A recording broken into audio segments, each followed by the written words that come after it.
the hot air balloon capital of the world, this is live coverage of the 50th anniversary edition of the Albuquerque International Balloon Fiesta, powered by ExxonMobil. It's Balloon Fiesta Live. And now, direct from the rooftop studio at Balloon Fiesta Park in Albuquerque, New Mexico, here are your hosts, Glen Moyer and Lloyd Jr.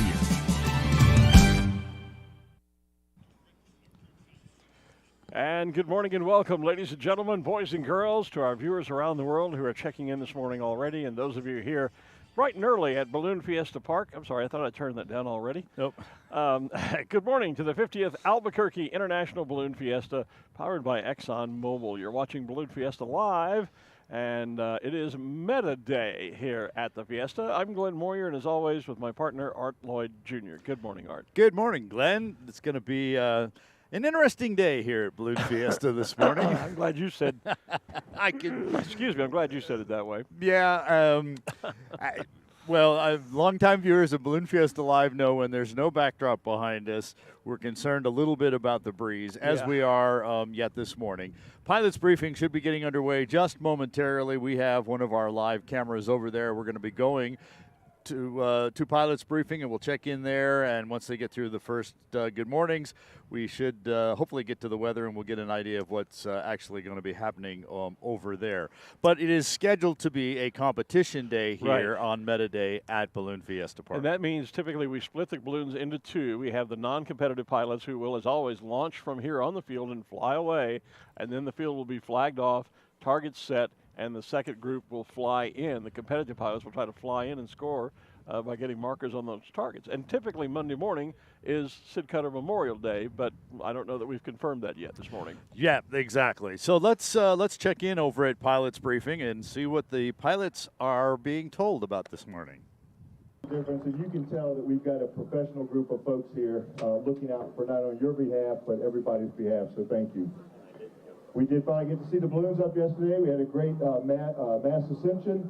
The folks that were out here loved it.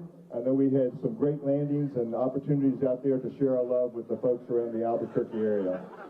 All right, yes. We also had the Globitos stand up. Not all of them were able to stand up, but we did have them stand up. Melissa and your group, thank you very much for putting that show on there, and they will be back again on Wednesday morning with us. We were even putting smiles on balloon faces yesterday. Look at that. We had some people decide to get married or get engaged. Yep, and I know there's more than one. And actually, we made some new announcements yesterday. So Steve Lombardi and his group made an announcement with some friends and actually the sponsor for 30 years that he's had here, made an announcement of a baby girl. So it'll be interesting to see in about 9 months how many kids come out with the name Fiesta. So we'll see. All right, the landowners would like us to recognize, and I would too, all of the public safety folks that are not only here on the property, but especially off-site that are assisting us as we need to gain access to places. So for all the public safety out there, thank you so much.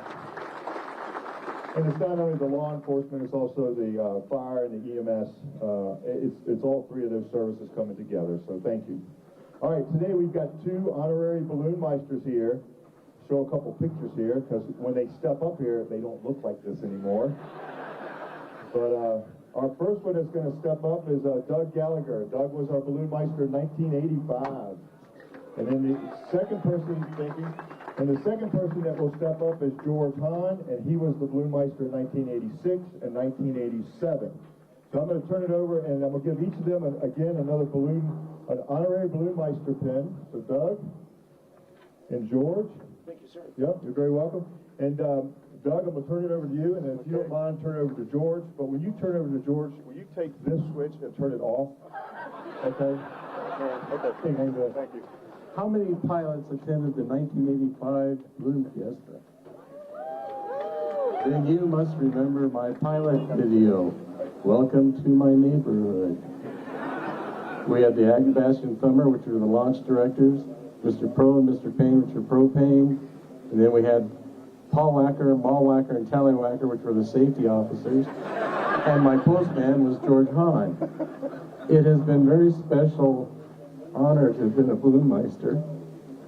and a safety officer, and watch all this grow and be what it is today.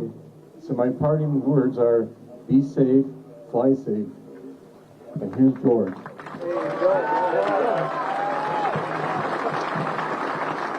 Good morning, and thank you for having me up here.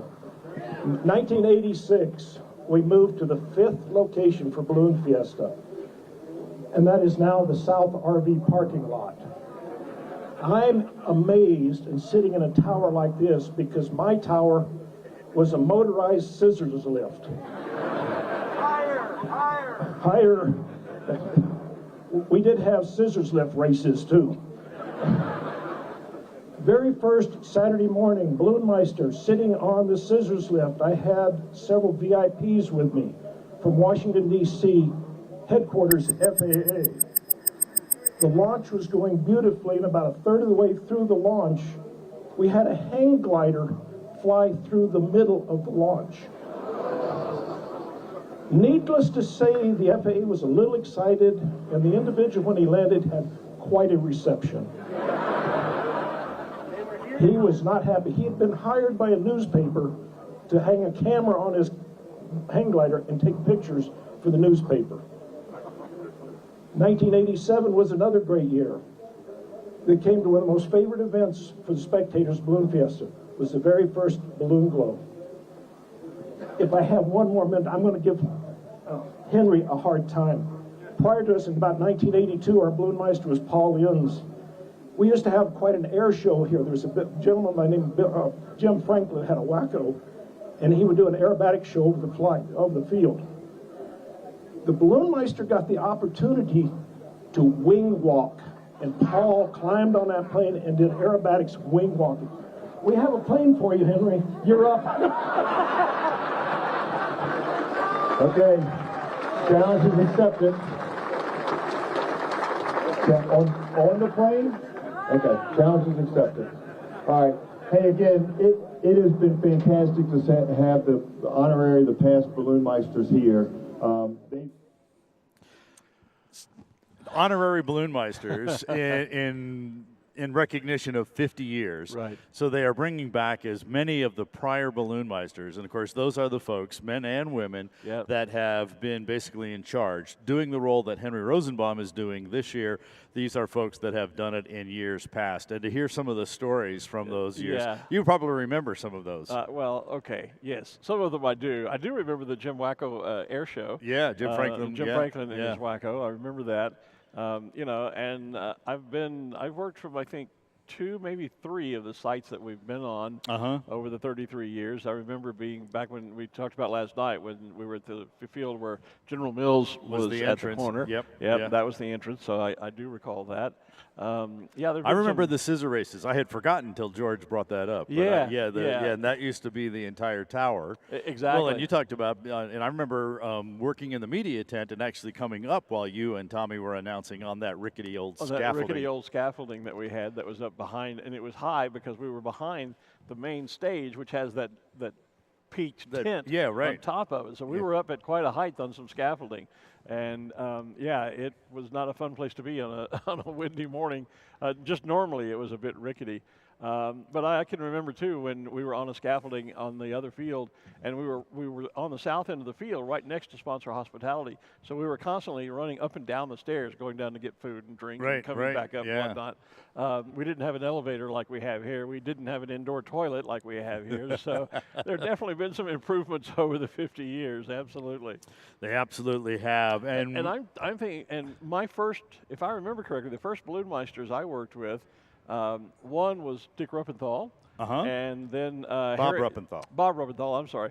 Then there was Harry Seasons and Rod May. And they were, I think Harry was a balloon meister first, and Rod was his assistant, and then they flipped a year or 2 later.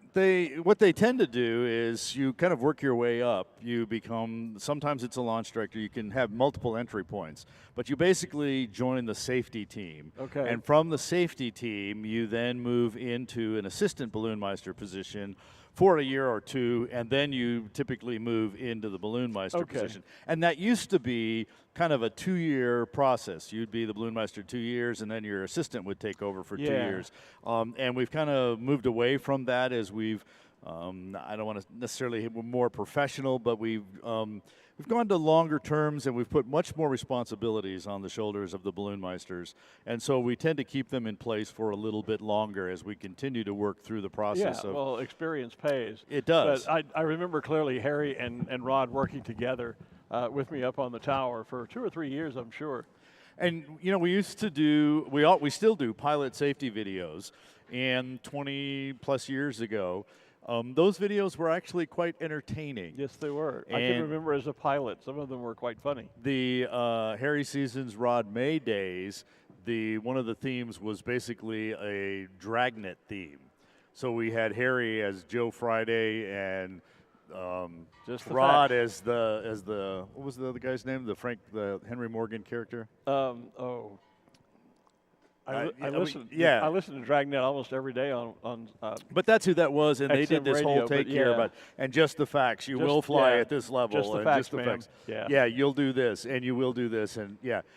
And those were great and entertaining. Bill Gannon. That was the character. Right, yeah, that was it. That's it. That Harry played. And so but we've moved away from those as everything has to get a little more serious and pay more attention to it and be very clear, and so Well, that pilots get the seriousness and truly get the rules and regulations. Well, we used to do competition here, but it was on a very light note. For example, there are the years where we dropped tumbleweeds, we've dropped beach balls, we've thrown keys down chimneys. I mean, it wasn't the traditional marker at the center of a target type of competition with very strict and rules and regulations you have to follow. Well, Bob Ruppenthal, who you mentioned, was coined as saying the person who wins at Fiesta is the person who has the most fun.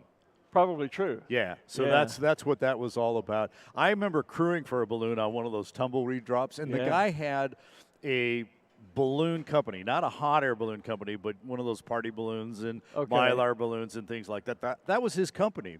And so he brought out all of these little balloons, and he decided he was going to decorate his tumbleweed with all of these balloons. Well, as you know, tumbleweeds have sharp little thorns on it. Yes, they do. Yeah, those balloons didn't last very long on the tumbleweed. Well, and they're talking about stories. There are stories about pilots finding that you'd go out first of all and find the biggest, heaviest tumbleweed you could find. Yeah. And then they'd take it into their hotel rooms, soak it in the bathtub, and set it out overnight so that it would freeze and gain even more weight from the ice on it. Those were some, pretty interesting days. I mean, we've dropped Kodak film boxes with former sponsors. Beach balls. Beach balls. I can ping pong remember. balls. I remember the beach ball one year when I was here announcing, and Terry Cooper, a longtime pilot out of Texas, was flying along the western Arroyo here. There was a fence down there at that time, and he literally came into the field, and he was maybe 4 or 5 feet off the ground and heading toward the target. It was a fairly windy day, and threw his beach ball out, and the ball and he in the basket flew along side by side for about nice. 20 yards before the ball finally fell and touched the ground. Yeah. It was a crazy sight. So we've had some fun times. Sure. Well, and kind of what became a predecessor of our ring toss these days, we used to set up a cold inflatable beer bottle. It was Miller Lite. Right. And we gave the pilots hula hoops. Hula hoop, a full size. A full hula hoop. size Yes. hula hoop. Yeah, I remember that. Which you kind of like. That was difficult to even manage around the basket. It didn't really fit in most baskets. Yeah. So you had to figure out some way to kind of attach it or have your passenger hold it or something. And then you certainly don't have room to really You toss. can't wing it like a No. frisbee. No, you just kind of have to hold it and drop. And the idea was to drop it over it was a long neck bottle, as I recall. Exactly, And the idea was to drop it over the top of the neck of the bottle. Yeah, we've done some creative things. One of the most fun things I've ever used as a marker was actually at an event down in Arizona. And you remember as a kid the little balsa wood, like 10-cent airplanes? Yeah. They gave us those and they were packaged. So you had to assemble it while you're flying. And if you remember, we'd take them and throw them, and Right. they'd go loop-de-loop. Loop-de-loop, and who no knows idea where they else, were going to yeah. go. And those were our markers. Trying to throw one of those on a target. Now that's some, Yeah. and pizza boxes. I mean, all kinds of things. So we've done some crazy things through the years here. One of my more favorite one was the ping pong balls dropping into a hot tub or a spa. Right. And so, of course, bouncing out. yeah, if you were directly on, it would hit and it would bounce out. So I don't know if anyone ever figured out how to make it bounce into the spa to win the spa. That would have been kind of cute. And then there was the couple of years that we put up a chimney, and you had to drop a marker into in the chimney to and win the keys to a house. a brand new house. That's right. Yeah, I can remember that. And that actually got given away at least one year. Yeah, it did. And then we have what hopefully we may see today, the Sid Cutter Memorial, where the pilots, the idea is to get the marker at the bow of the boat for the very best score. And you and I have both seen it. You particularly the last few years when we've had you down there at the boat online, and see the marker hit and slide right off the side and into the water, into the sea, as it were. Yeah. Typically no score, though, of course, as we talked about over the last 3 years, we've adjusted. We're even scoring those that are in the water, those that slide off, although they do have a 300-foot penalty, so it's kind of like it got washed away. Well, that's how deep the lake is. There you go. That's the way it's that 300 happens. feet, so a point per foot of depth of the lake. But yeah, our competition these days is much more serious, much more structured.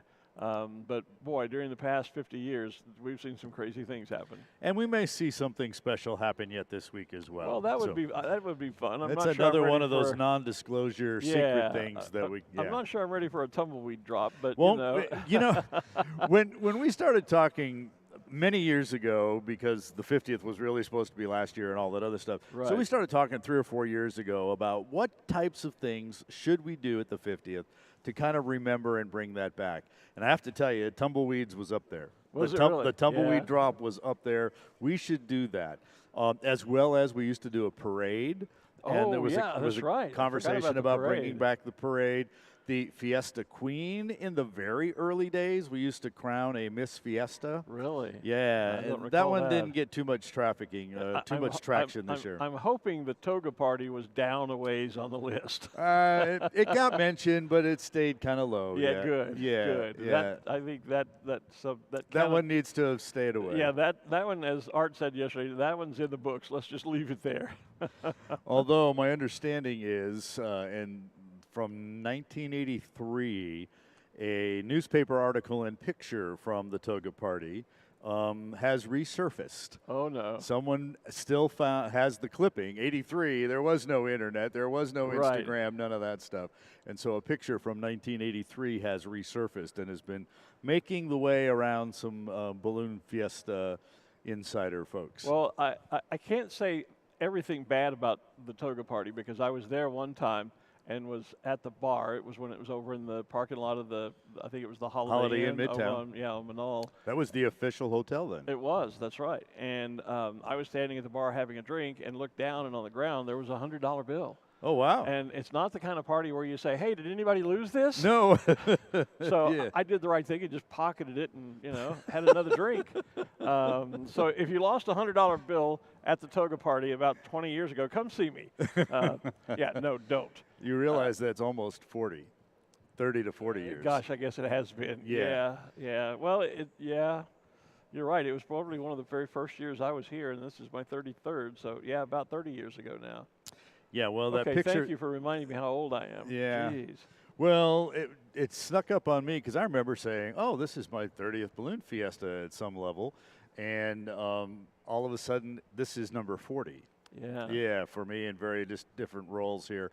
From the media, working in the media tent and working with a lot of media folks, to being an ambassador in the Gondola Club, to being one of those scoring officials for the competition days here. And then, of course, the last 6 years up here on the mic and with Balloon Fiesta Live. Yeah, well, this is technically, it's my 35th Fiesta. I was here twice as a spectator, first in 1984 with my friends Kevin and Linda Thompson, who came out that year and bought the Lone Star.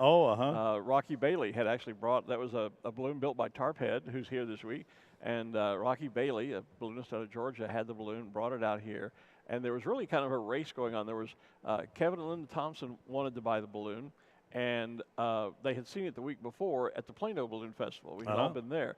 And then Johnny Lewis, another pilot from Texas. So they were both trying to track, and it was kind of the first person to find Rocky was going to make the deal. And Kevin and Linda, fortunately, caught Rocky first.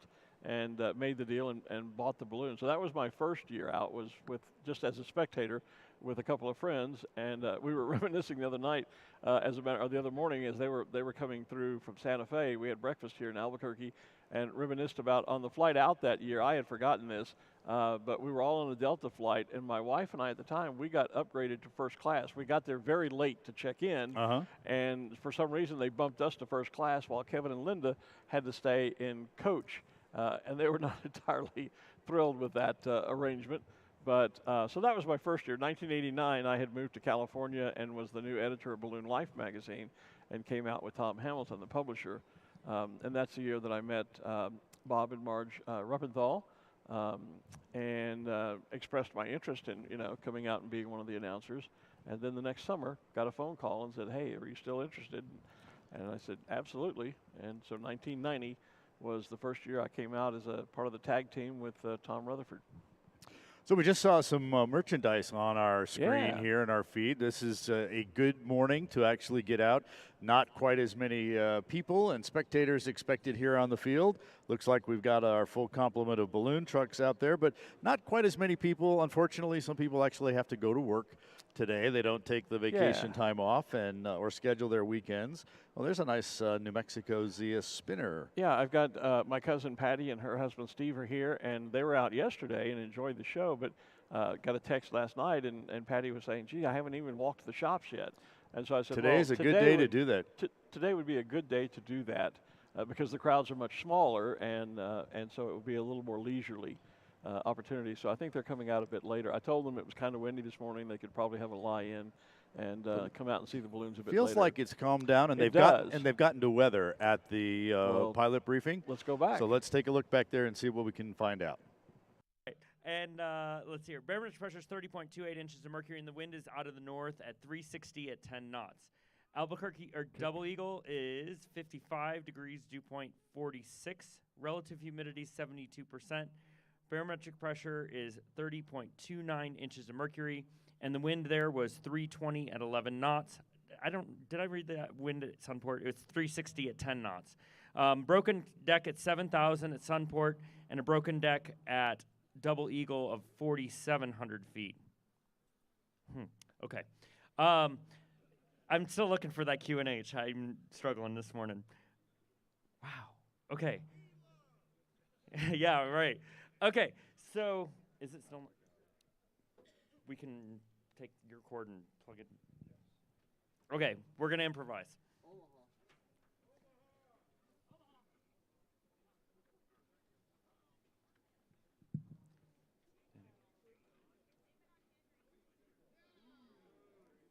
Oh, Chinese math, hang on. Yep, there we go. Okay. All right, so here's what we've got going on across the area. We have that hurricane or extratropical system that's working its way off to the north and east across the eastern seaboard. That, since it's finally starting to move away, is going to allow our broad area of low pressure across the Rockies to start to move over the next few days too, and that's going to be good because that's going to work its way out of our area. However, you can see that associated with that system, we had a trough that worked its way through the area this morning, and so we're looking at a much more consistent northwest wind.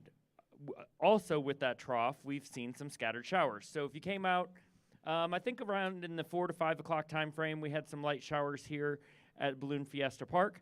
And this is a live look at the radar updating as of 10 minutes ago, and you can see that we do have additional shower activity approaching from the west.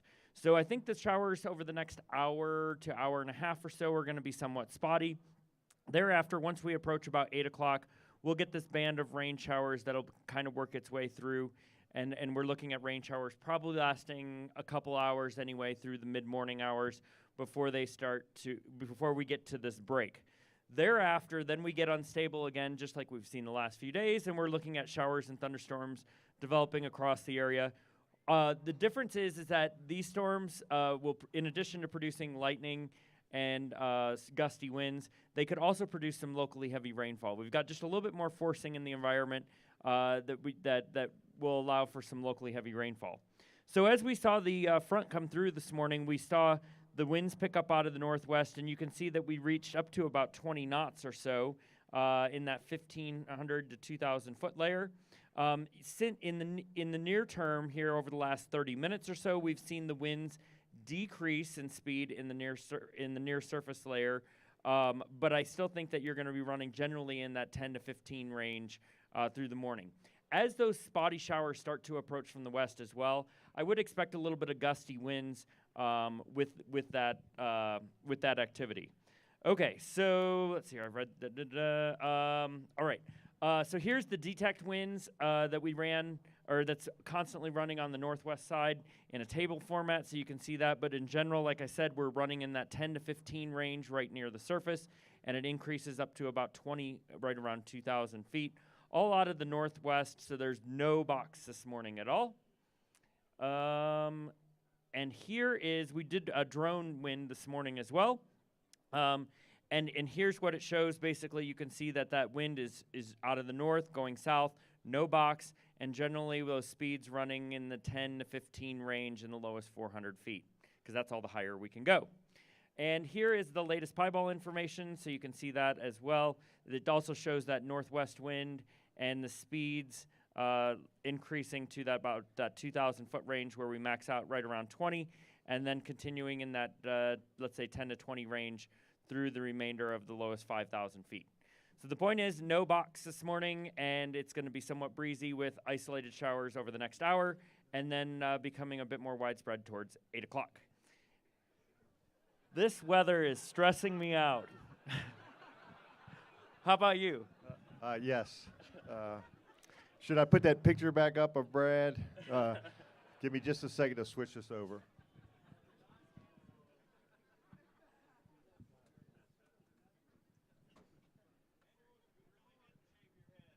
No.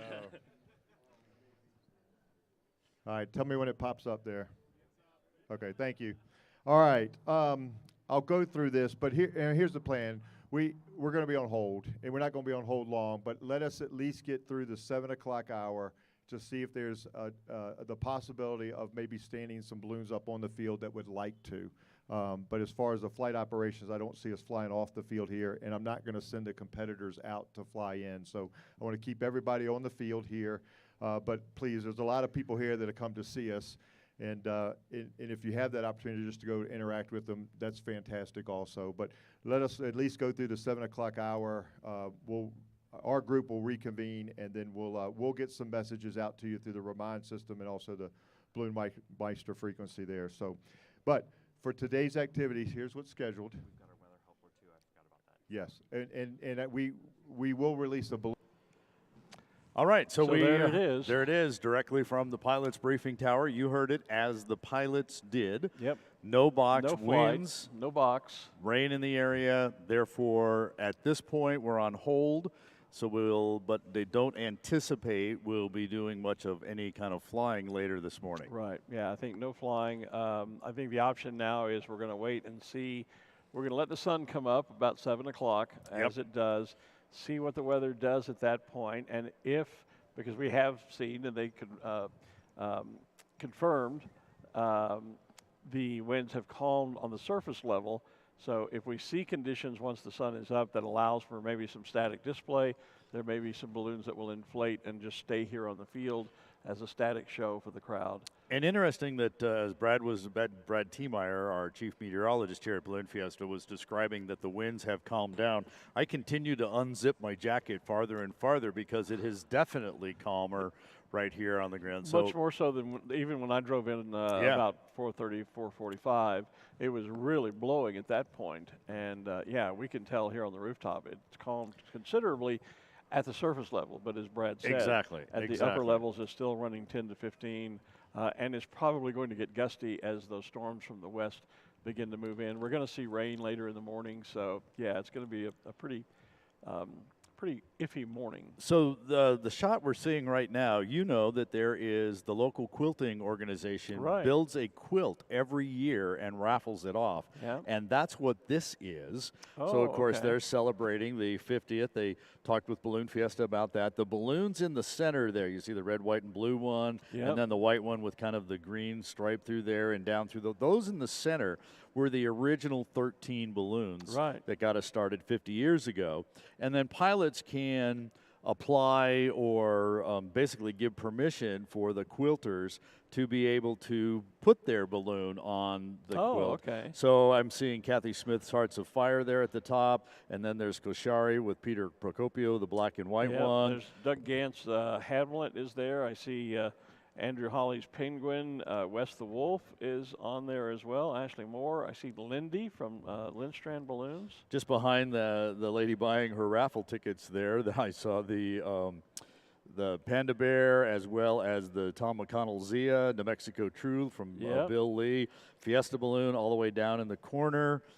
And in addition to being able to buy raffle tickets for that quilt, they have smaller squares available as well that are available for purchase. And they usually have postcards of the quilt as well. Oh, okay. And so they made that. They brought it. I've seen it close up. It is absolutely gorgeous There's this year. the postcards. There's the postcards. Thank you. Yeah, thank you very much. Of the quilt. So even if you don't win the quilt, you can take the quilt home in the form of a postcard. So I wonder how many years they've been doing that, and if there was any thought to bringing back some of the original quilts they did. That would be fun to see. Well, don't know who owns them, but yeah, they're out there, and I know that there are people that the first stop on Merchandise Row, got to go to the quilt. Got to go to the quilt. Got to get my raffle got tickets. a raffle ticket. Yeah. So take a shot. so they've been out here many, many, many years, and my wife has never won the quilt. Well, that might be a place that we should send our reporter Ruth Lynn to, because Ruth is quite the quilter of Herself. You're right. You're right. I've seen some of her work, seen at least pictures she's posted. I've not seen one personally, but she does some amazing quilting work. So that's something that Ruth is very interested in, and has a great talent at as well. Well, we'll keep Ruth busy this morning as we go through staying on hold here this morning, running her around different places to see who else we might be able to chat with while we wait for the sun to come up. And actually, boy, look at that. You can see on the camera how there's some light coming through the clouds. Well, if you look over the roof, if we look straight to the mountains in front of us, it's dark, but if you look over the top of the building, you can here, see a little bit. You can see there's some but lighter nothing blue like, sky, but nothing like that. And we can't see. If we look at the view you're seeing here, all we see is just solid black. Yep. We don't have, as I say, our cameras are incredibly light sensitive, and so the scenes online are always actually a bit brighter than what our eyesight is showing us here. Exactly. But yeah, there certainly is some cloud cover there, but there are some breaks. I mean, there's some lighter blue sky, not a lot, but there's a little bit up there that's beginning to happen. So, yeah, so that's the plan. We're going to wait to see the sun. There's a beautiful shot. Oh, look at that. Yeah, wait to see the sun come up and see if that will give us maybe a window to do some static display with the balloons here on the field. Which, is a great opportunity to truly see a balloon up close and personal. Sure. So often we stand them up, they get up, and boom. And especially yesterday, it was like once we said, oh, the field's green, go, they were already hooked up, rigged up, turn on the fan, inflate it, get it hot, get it out of here. And so they didn't stick around. So the opportunity for them to be able to do that today will be just really special. Yeah, especially for, I don't know a lot of young kids probably are not here today because it's a school day. But that's always fun for them because they can, as you say, you can walk around and get right up to the basket and talk to the pilots and crew kind of up close and personal. And so for all the parents who are here who sent their kids to school, you can go pretend you're playing hooky. Busman's holiday. There's the official yellow flag. Yeah, that's not the Zia that we've seen a couple of times. That is our official yellow flag telling us that we are on hold, as we, of course, already knew, but that is our signals flag.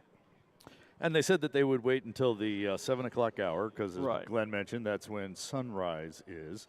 And I'm sure that we will attempt to stand up the balloon of the day and get our national anthem in as well, even if they don't let the balloon of the day fly away. Yeah. Yeah, it's, as we heard Henry say, we are on hold, but we're not going to be on a long hold. So I think they're going to make once the sun is up and we see what comes to us, with regard to weather in the 7 o'clock hour, they'll make a pretty quick decision. I think so. Henry said he wasn't going to keep it on hold long. Right, right. He just wanted to give things a few minutes to get started and see what happens with the sun as well. You know, 50 years ago when we started this, one of the first Balloon Fiesta posters, in fact, there were two. There was one with the Roadrunner and the other with Wile E. Coyote on it. Right. And the best anyone can figure out and remember is they made enough of those posters to give them to the 13 pilots. Actually, probably they were ready to give them to the 21, but they gave them to the 13 Right. who were here. And so from the very first day, the very first gathering that became the first Balloon Fiesta, there's been this connection with the Warner Brothers Looney Tunes characters of Roadrunner Coyote. Right. And right. we have, as we have with many things, brought that entire tradition back to Balloon Fiesta. In fact, we actually got started 5 years ago with it, starting with our poster series when Wiley and the Roadrunner started showing up in balloons and at Balloon Fiesta doing different things, and that culminated in a 5-part series, part number 5 this year, with Right. Bugs and Daffy and all those guys joining the Roadrunner and Wile E. Coyote. Those characters basically created by a guy named Chuck Jones, Yes. who put all that stuff together, and you want to do a mic check? Maybe a little late for the mic check, but They're good. Yeah, you are there. There you go. So what we're talking about here is Chuck's grandson, Greg Clausen, is here with us. Good morning, Greg. Good morning, guys. Good morning again. It actually is a beautiful morning out here, but I know that we're waiting to put some lights out there, but I'm looking forward to that. But Yeah. it's great to have the Looney Tunes characters back here with the Balloon Fiesta, and I've learned a lot about the 50-year history and the collaboration with Balloon Fiesta and Looney Tunes. So you were out here for our Friday, our tribute flight. In fact, I think is that the shirt you wore in the This balloon is the that day? shirt I was that going I to say, actually can we get a shot? Maybe if our cameraman Get here that can get whole- a shot You of need that me to shirt. move? No, yeah, he'll get I it. don't dance, but you know, Bugs Bunny. I travel with There Bugs you Bunny go. here. Yeah. There you go. That's a pretty Yeah. impressive shirt with bugs yeah, on the it front is. there. This was actually used. We have the Chuck Jones Center for Creativity, which is the nonprofit that we do programs with kids around the country, and this was actually worn by one of the players in Schaumburg, Illinois. We've got a regional center in the Chicagoland area, and we do programs out on the field with the families, and we get 5,000 people doing arts programs and whatnot. But the players actually wore the Bugs Bunny and Daffy Duck shirts one year, and so I get to travel with them. But Well, and that's then we raise great. That's money cool. for the Yeah. charity, so That it's kinda is. fun. Well, and I recognized it because there is a new balloon here that is a rebuild replica of one that Sid Cutter built in about like 1973, and a nice big white balloon with some red pennants. But what was very special is the Roadrunner is on one side, the Coyote on the other side. My friends Barbara Fricke and Peter Cuneo built that in cooperation with you guys to be able to use those characters again. Yeah, they reached out in, I think, February and said, we've got an idea. It's kind of like everybody seems to do. That, Yeah, oh, we've yeah. got a great idea. Can we do this? And I thought about it. And, you know, as there was, you know, permission back 50 years ago, you know, they couldn't sell them. Right. But, you know, they can use them. And so through this Chuck Jones Center for Creativity, and Warner Brothers is very supportive of the programs we do. We use the Looney Tunes characters in those programs and all the things that we get to bring to the community. We decided that we would build an exact replica under the arch of the Chuck Jones Center for Creativity. Yep. They use the same designs, Yes. and I mean the stitching, everything, and to see that go up on Friday. And then fortunately, as you were there, I got 3 minutes before the flight, they asked me if I wanted to go. And although it wasn't my first flight, it was my first flight with Roadrunner and Coyote. There you and go. I tell you what, looking up inside there, and if they get to stand up at some point and you get to go down and look inside, the characters look even better from inside when they put that flame up. Right. Oh, You know, the cool. deal is those characters, a lot of times when you put a design on a balloon, you just literally layer it on the outside. You just applique it. Applicate, yeah. It's sewn That's over not over what the they fabric. did with these. They basically inlaid these, and it's an entire process that Bert and Joni Padelt went through to put it in there. And so when you look up inside the balloon, as Craig is talking about, you see all the colors. It's just like they are literally a part of the balloon and not attached to the outside. It is gorgeous looking up inside. Well, I tell you, yesterday, I mean, not only watching it tilt up on the parking lot there, but yesterday I was fortunate enough to be over at the Balloon Museum, and they've got an exhibition for the Roadrunner Coyote and the history and the tie-in, and they've got some of the original sketches that Sid did 50 years ago for the event, and they've got some other artwork provided by Bill Heater and Christy Correa that out of their personal collections, a bunch of history of Roadrunner and Coyote, including the Balloon Fiesta. 26 years ago, we did one image of Roadrunner going across the New Mexico area and the coyote with an anvil in a balloon. Yes. And so they've got now an image, and Bill and Christy actually donated one of those to the museum for the permanent collection. Oh, great. But I was over there and wasn't sure whether or not Peter and Barbara were going to fly, and all of a sudden somebody goes, there they are. And we looked out, and I talked to Peter last night, and they literally, because they were pretty high as they came up, and then they dropped down right next to the museum, and I'm in with a crowd, and I go, they're obviously doing that for me. They have to do that right for me. And he said, well, I was doing it for the director, Nan, to get some good pictures, but I did do it for the crowd that was there. Came right back down, so I've got incredible video of them going by. And then he went up and went back north and came back by again. That was great, and everybody's looking at them, and I love the crowd as they go to, wait, that's Coyote, wait. There's a Roadrunner on the other side. I just love hearing that. So 50 years.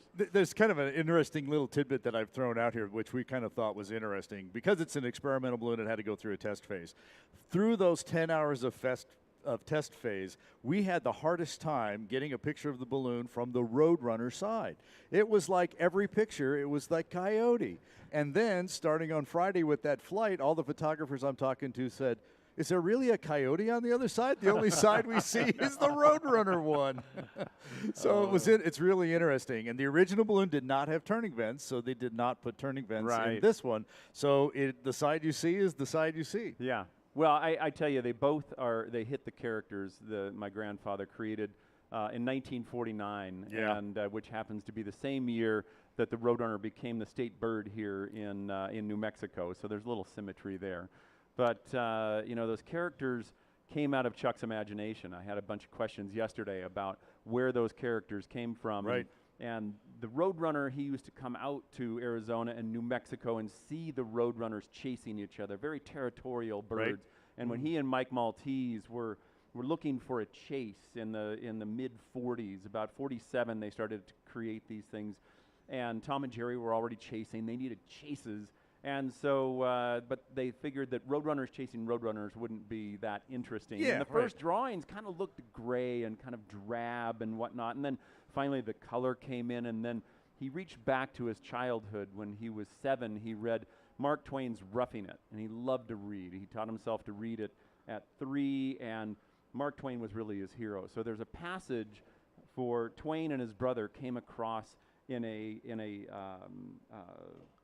not a wagon, but he's coming across the plains, and it's the first time he came west. And there's a passage in there about a third of the way through the book that talks about the coyote. First time he ever saw the coyote, and he starts off with, and Chuck said, when I read this, when I was 7, visions started to come up, and it said something like, the coyote is a long, slim, sick, and sorry-looking skeleton with a gray wolfskin pulled over him. Had a reasonably bushy tail that sagged down too low. He's the allegory of want.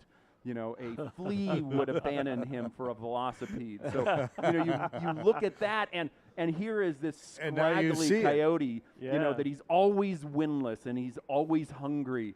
And Chuck pulled back 30 years later and found this character out of a Twain book in imagination and brought it out and said, this is the way. And he came up with 9 rules, and that has to do with like the Roadrunner really never does anything to the coyote except for beep beep. You know, it's Yes. not an antagonistic thing. Right. And he always said, as you were talking about the coyote being the star and always wanted to be there, he always said that Coyote was really the whole story, that the Roadrunner was sort of a force of nature. And it was all about the coyote and his battle with himself and his hunger. I mean, it's a little bit like Chaplin and, you know, when he eats the tin can and he's trying to, and he kicks it aside and he finally imagines that. I don't really understand, and Chuck said the same thing, why he would want a Roadrunner, the skinny little thing. How much meat is really on there, but it really becomes the chase, you know, that comes out of it. But, you know, he loved that dynamic of the coyote battling, you know, humanity and trying to get something and always failing. Because he said, you know, that's basically all of us. That we try. And whoever owned the Acme company made a ton of money. I know. Because the poor coyote spent a lot of bucks with Acme whomever. Bricklayers, everything you anvils. ever needed. Yeah. Everything came from the Acme company. They must have been the Sears and Roebuck of the day. Yeah, you know? it is. Well, interestingly enough, I mean, we've sort of, and Acme is not a, it's not, it can't be trademarked, can't be, you know, because, I mean, it goes back many, many years. Yeah. And Chuck said that they chose it because it's supposed to be the best. But it also, in the old days, they put it in the phone book, and it starts with an A. So the Acme company always came first, so you'd see that. Now they just took that and figured that Acme could never actually be successful. Now, it's not that the Acme company never was successful, it's just that it wasn't successful for Right. Coyote.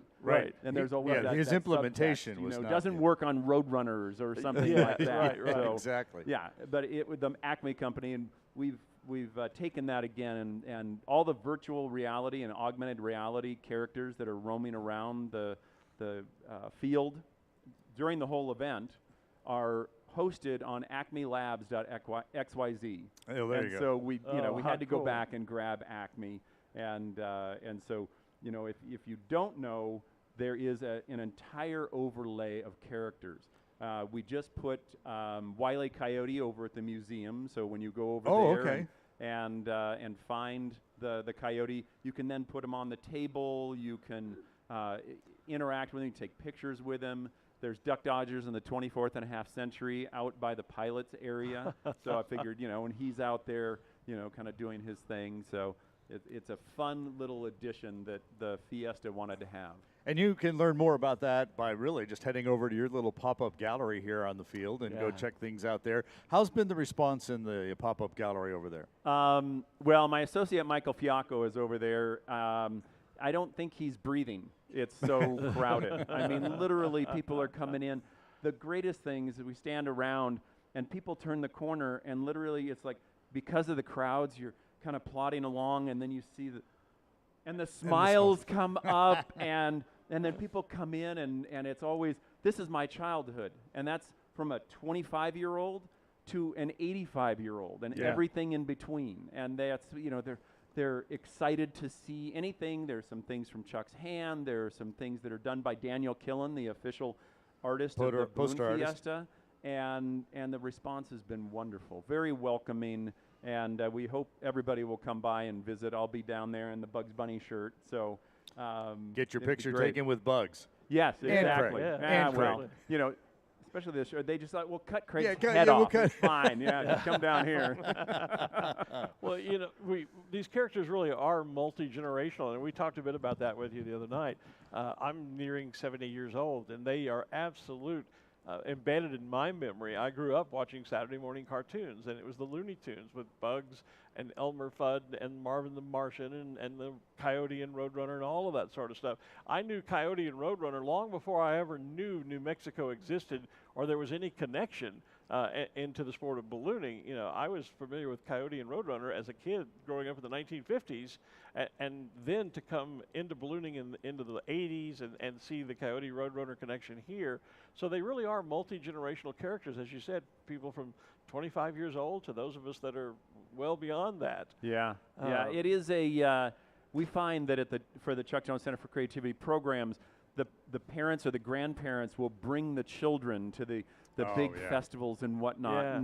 But what will happen is the kids will be like, yeah, I'm done creating my character here. I want to go over there. And the parents like, no, I'm not done. Yeah, right. I need to do this.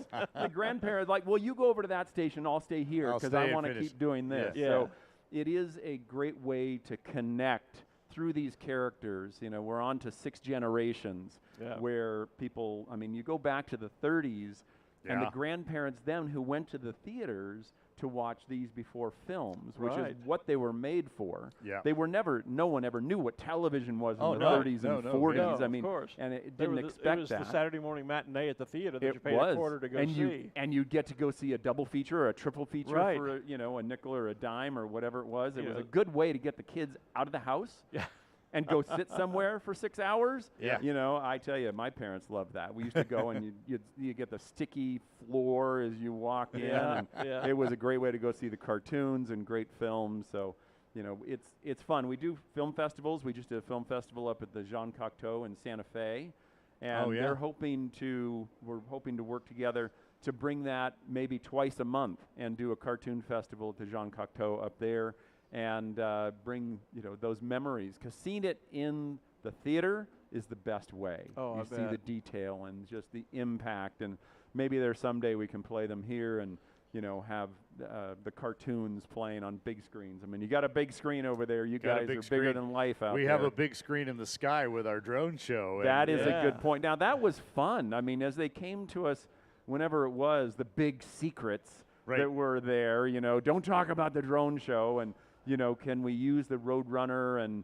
And it was a great way to bring the characters in front of everybody and show the history of it. Yes. And when they first showed me, secretly the video of it and what it was going to be, and Coyote's got the anvil coming down. Right. Oh, and I love that. My only comment was, I think it would be great, because right now I'm left with the idea that the Coyote's dead. Yeah. I'd prefer not to do that. Right. So they ended up putting always "ouch" up there, which is classic. Right. I think I asked for a sign Yeah. that said "ouch," Right. and I think that was probably too much. But what these guys do with these drones, unbelievable. I'm a computer engineer by training, and so to see what these guys are doing, I'd love to meet that team and see what they're doing. Yeah. They are artists. I was saying last night, we were having a discussion with one of our production assistants, it would be great if they would at some point do a video that shows how that is accomplished, that we could then drop into our show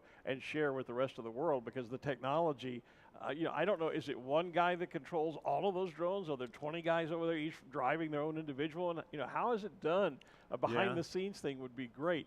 But the technology being what it is, what scares me is that there'll come a time when Art and I won't have to be here. There will be a holographic Bugs or Roadrunner Coyote or Bugs and Elmer Fudd will be up here with your voices doing "Killed the Balloon, Killed the Balloon." I mean, that's what scares me is our job security may be in danger and we'll be placed by a couple of Looney Tunes characters. I think that the artificial intelligence is going to augment what we have, but it will never replace the experience of you guys being on film. Even if you were able to go in a virtual reality and experience a balloon ride, that would be great for those that could never do that, could never be here. But there's nothing that matches coming down onto the field, feeling the experience of it, and when those, and hopefully we'll see the balloons tilt up a little bit. When they all hit it at once, I was talking to my now 37-year-old son. We came out here when he was 10. Oh, okay. The first time we had a presence here on the field, and he remembers. He said, I remember going through the balloons and they'd all hit there, and a huge all glow, and it was just a visceral experience. Yeah. That electricity that flows through. I don't think that can be recreated. No, so I totally think your agree. Job security is just fine. Well, I hope thanks. so. I mean, there already is a display at the museum where you'll hear our voices, even though Art and I are not there. So I guess it's okay if Coyote and Roadrunner become the host of Balloon Fiesta Live, as long as they're using our voices. Well, live. Live, Because Live what voices. you guys do, you can't record. You can't no record one, and you script got to it. do it Yeah. as you go, and you guys are great at what you do. Well, I got to thanks. say. Thank you. Thanks. And well, and when it came to doing the one in the museum, they said, "Do you guys want a script?" And I said, "We don't work from scripts." Yeah, I guess not. No. We wouldn't Tell be us able to what read your a script. Yeah, tell us what you want to envision, and we'll just do it. And Yeah. that's literally what we did. Yeah. Well, I did the presentation yesterday, and people asked me the day before, well, what are you going to say? I have no idea. Right. I Yeah. mean, literally, I walked in. I started with You a have cartoon. an idea. You have an idea. Yeah, but I mean, there's a presentation of incredible artwork around in the history of Roadrunner Coyote, and I didn't know Sid's drawings were there. I And didn't so- either until I saw those last week. my goodness. And so, the idea of, bringing the experience that I had for 40 years with Chuck, and just sharing. And there were some questions and whatnot. And if you've got just a second, the bill heater who donated this, he did say a question. Now, because somebody asked, what was it like growing up with Chuck, as a grandfather? Yeah. And I referred to him as Chuck because he never wanted to be grandpa. I mean, Oh, okay. my grandmother okay. was Nani, and and Chuck was Chuck, and when my kids were born, he became Grandpa Chuck, but he said, There you go. I can be a great grandfather as long as there's a comma after the great. And so, but when I was about 5, quick story, and because Bill reminded me that actually the one that he asked about was when I was 10, and there's a television special that he did with the Kiplings called The White Seal, and I don't know if you guys remember Rikki Tikki Tavi and The White Seal. Did him for CBS back in the 70s when he was on his own, and Chuck studied the animals. He knew characters and skeletons, and so we went down to SeaWorld in San Diego, and he studied all of the mammals and the sea lions and everything, and he noticed that sea lions and seals are different. Sea lions have their knees buckle underneath them and much more human-like, and so a mammal all has the same skeletal structure.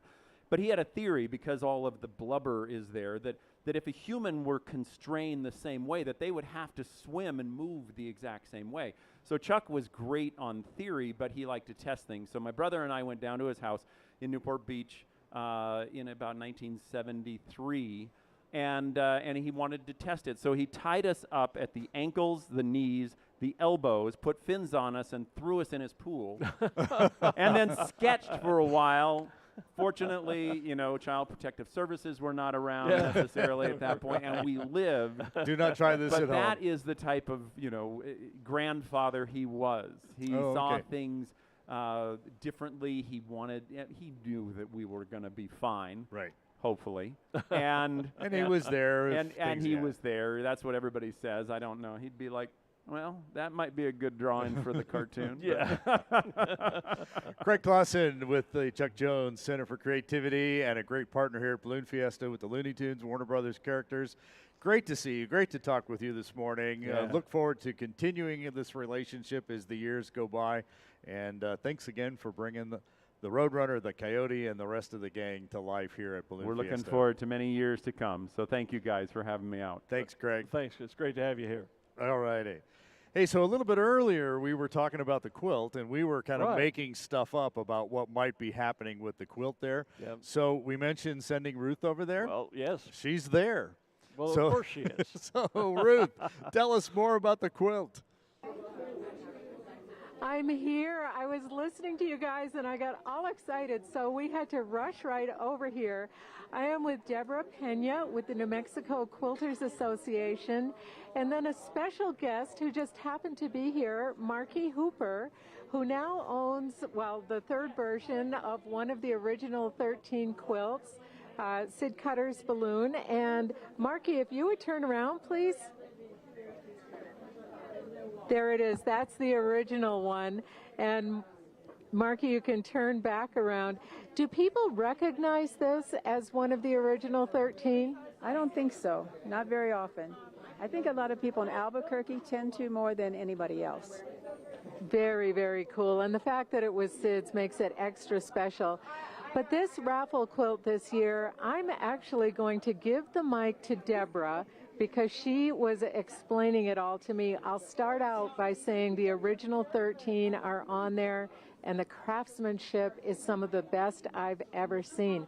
So Tom's going to follow Deborah. I'm going to give her the mic, which I never do. So here you go, Deborah.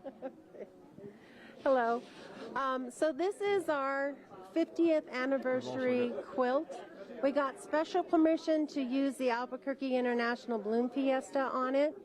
We have our original 13 balloons that were in 1972 on this quilt. The balloons are actually pieced individually, and the background is pieced individually. And then down at the bottom, we have some special things like Steve Stucker and sort of a look of the field when the balloons are blowing up. We got a gondola on here and a Ford truck. And then Ruth, we're going to have to interrupt briefly to get our current national balloons. anthem underway this morning, sung for us by Bobby Garcia.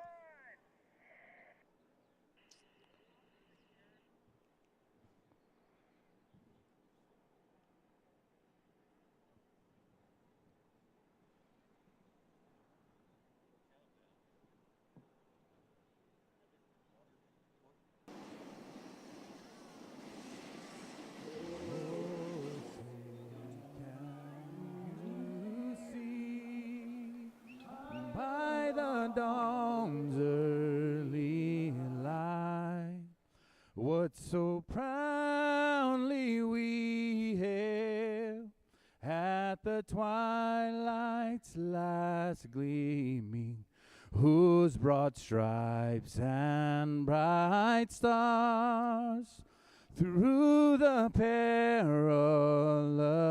fight o'er the ramparts we watched were so gallantly streaming, and the rocket's red glare, the bombs bursting in air, gave proof through the night that our flag was still there. Oh, say does that star-spangled banner yet wave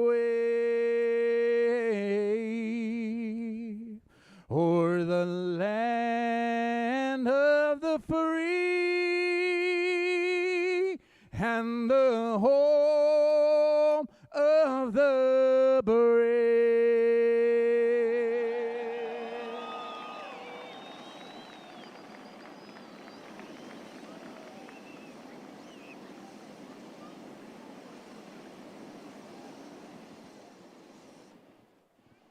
So our balloons, that it works if you hit the switch.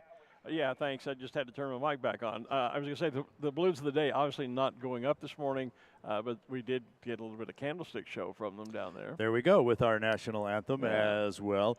For those of you just joining us, we are on hold. They wanted to wait through the first part of the 7 o'clock hour, which we've just hit.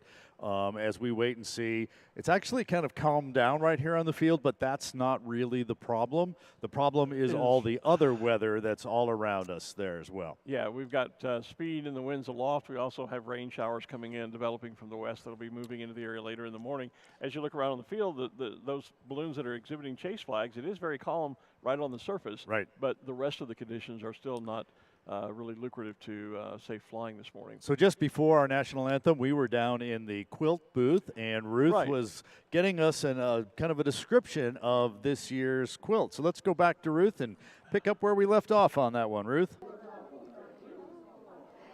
Yes, and we certainly understand being interrupted for the national anthem. But Deborah Pena was showing us some of the amazing things on this quilt, and I'll let her continue. Here you go, Deborah. Thank you. Thank you so much. So on these original balloons, the original 13, they were hand-pieced by our members, and we got special permission to use the Albuquerque International Balloon Fiesta. So it's kind of a balloon in a balloon with balloons. And the detail on this thing is incredible. You've got to come and see the quilting. Every little inch of this was amazingly quilted. And there were I think, 10,000 hours put into this particular quilt. We have one of our designers here with us today, Susan McKenzie. She's just an amazing gal. And then there's Easter eggs in the quilt. So one of the Easter eggs is the Roadrunner down here at the bottom by Steve Stucker, who got to make it on the quilt. We have some 13s that are quilted in here in honor of the 13 balloons, original balloons. And then we have 50 for the 50th anniversary of this quilt, or of this Balloon Fiesta.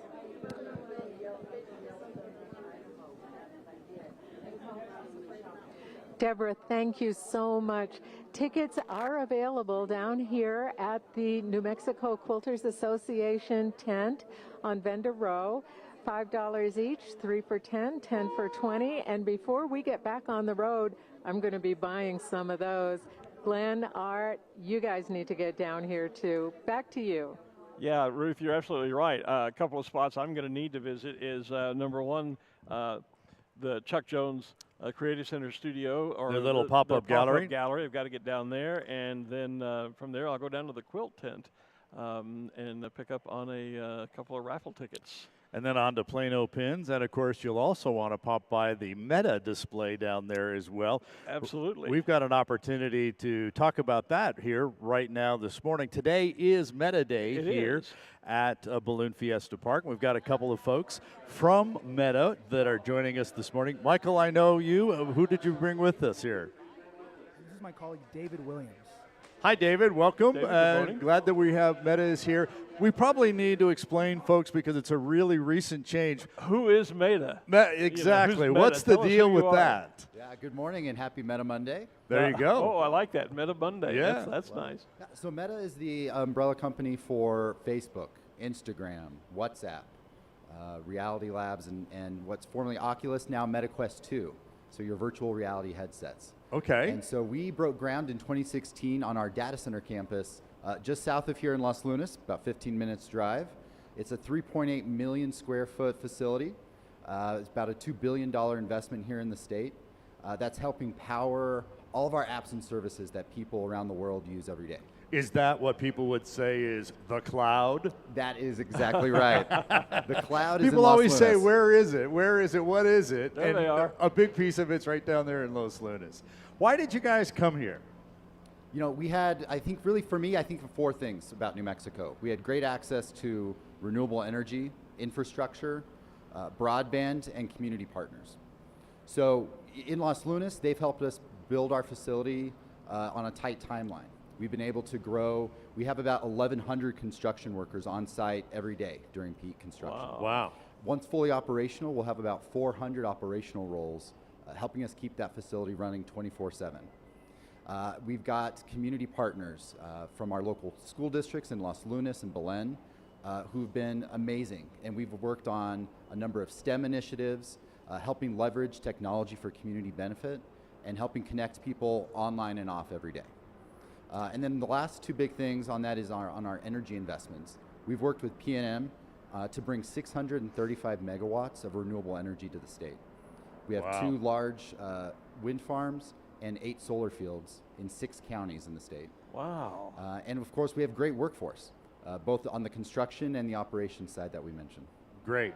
So this change from Facebook to Meta, and you rattled off all those companies there, there does seem to be more virtual reality and all those kinds of things. Talk a little bit, is that kind of what we're talking about with the metaverse? Is that, explain that? Absolutely, I'll turn that over to Michael. All right. Howdy and happy Meta Monday. Thanks. So the metaverse is a set of digital spaces in which you can work, play, shop, and create in a fully immersive 3D environment. One of the defining qualities of the metaverse is the feeling of presence. So you'll be able to put on a headset and really feel like you're there with somebody or in a place. So one way that I would explain this is imagine just being able to travel to any place in the world or go to any point in history. For example, being there in the room when the Declaration of Independence is being signed, or being on the steps of the Lincoln Memorial when Martin Luther King Jr. was giving his I Have a Dream speech. So just the ability to travel anywhere and just have that presence, that is what the metaverse is all about. And so you have a way to kind of help us experience that now? Is that what I'm understanding with your booth and this new product that you've brought out? So to an extent, the Ray-Ban Stories glasses that we have at our activation, in which folks, please come and try those out. We're here. Today's our last day, so come check it out. That is not virtual reality. We did not bring our virtual reality headsets because you can't use them outside because they're damaged by sunlight. Okay. But the Ray-Ban glasses give you the ability to take photos and take video, listen to music, and even take calls. Okay, so just another way of being involved in what's going on with different things. Exactly, and this is part of the broader AR, VR, so augmented reality and virtual reality efforts that Meta is leading on. Got it. So these are some sort of Ray-Ban glasses. I think you brought some. Talk us through this. Tell us what this really is. What can people do with these?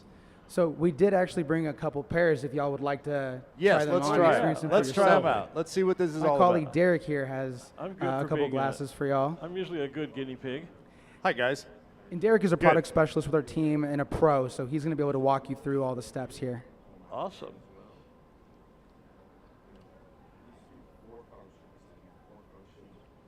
Let's grab that microphone over here so we can hear Derek as well. We'll just pass this. Yeah. Do you have enough cable to get it around over or back behind me, maybe? Yeah, that would Does be better. work? Thank you, sir. It's a little awkward, but. So these glasses do 4 functions. They're going to Okay. take videos, like Michael said, and pictures. They're going to make and take phone calls, and they're also going to play music. Now, if you want to put them on, I'll show you exactly how we're going to use them. So on your right I think ear, I felt it take a picture you heard our already. shutter sound? I did. Exactly. So Yeah. on your right earpiece, you're going to feel a button on top. Yep. Feel it? If you hold it down, you should hear a shutter sound. Yep. Yep. That took a picture. Cool. Now, if you just press it down, you will start a video recording. So is it shooting whatever I'm looking at? Yeah, wherever the glasses are facing. Whatever the glasses are facing? Yes, sir. I'm over here. Look at me over here. I don't want to look at you over there. I want to look around a little bit. Yeah. That's Now awesome. these also have the capability to do a voice activation for your, so you can say, "Hey Facebook, take a picture." We've turned those off because of the external sound at the yeah. Fiesta. Now they also play music, so I'm gonna set one of y'all's up. Is yours currently playing music? I'm hearing something. You hear music, I'm hearing don't ya? music. Yeah, I can see am. it's playing. So take your finger and slide it from back to front, and then front to back, and that is your volume control. Yeah, volume control. I'm gonna How turn cool yours is on that? for you as well, sir. And I notice you have them in both sunglass and clear. Yes, we do, and we also do them in transition lenses, which are what I'm wearing right now. Oh, neat. Awesome. This is pretty cool. These are amazing. And instead of having to, pull the. Yes. Now you can do that volume, and also, if I don't know if yours are still playing, but if you just press the side, that's your play/pause button. Okay. Oh yeah, because I had Start, stopped it stop. when I was And messing if you around. wanted to skip, it would be a 2-skip forward, 3-skip back. But that's a simple way to control them. How cool is that? And when you got a phone call, you would use that same one press to answer a phone call once you saw the Yeah, pretty Oh, cool. awesome. coming in. Yeah. If you were So do using you, WhatsApp, do you Bluetooth it, link it to your iPhone, for example? exactly. Yeah. And if you were using WhatsApp or Messenger and got a phone call, it would tell you who was calling. Oh man, I need these. Yeah. I need the transitions, but I need these. These Yeah. are cool. This is awesome. Yeah, these are cool. I mean, So you guys are demonstrating these down on Main Street at your booth down there. You're going to be there through the morning here as well. If people can't get here, because we've got a huge audience online with those, how can they experience these, or where do they find out more information about these? And that's a great question. These are available online. You can find them on anywhere where sunglasses are sold, on Ray-Ban's website, and of course on Meta's very own website. And another thing I'd like to call out too, now that you've experienced those, imagine being able to go up in a balloon and like record videos and take photos. Actually, a couple of our colleagues yesterday had the opportunity to go up in our Meta balloon, and the pilot, who's been doing this for over 20 years, mentioned he never has the ability to take photos or videos with his phone because he needs his hands free. I can echo that. I can echo that. But now imagine being able to just do that through sunglasses, which you're already wearing, right? And maintaining that hands-free approach. Now, a couple of questions then. One, manufacturer suggested retail price? Any idea? Yes, the Ray-Ban glasses, they're $299. Okay, and I'm presuming those were not prescription. Are they available? In other words, for people who wear prescription glasses, would they be available with a prescription lens? Yes, they are. You can get them with transitional lenses, prescription lenses, regular sunglasses, whatever you'd like.